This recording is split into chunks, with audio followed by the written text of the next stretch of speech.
काय करताय आत्या? शाबू करते झालाय होत झालाय आता शाबू. सारखं सारखं शाबू खाऊन कंटाळा आलाय. काय तर दुसरं बनवता का छान? काय करायचं तू सांग आपण करू. उपवासाची शेव. तुला शेव करून देते मी.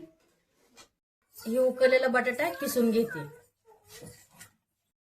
हे शाबूच पीठ आहे, शाबू बारीक करून घेतलं हे टाकून घेते. ही बगर मिक्सर मधनं काढून घेतले बारीक करून, हे पण टाकून घेते. चवीपुरतं मीठ टाकते.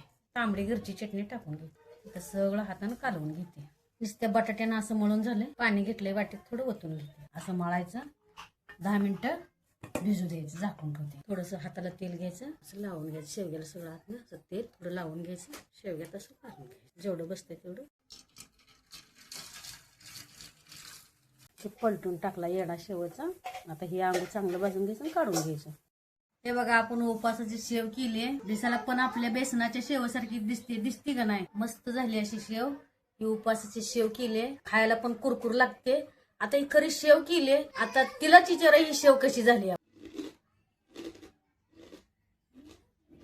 छान एकदम कुरकुरीत शेव झाली.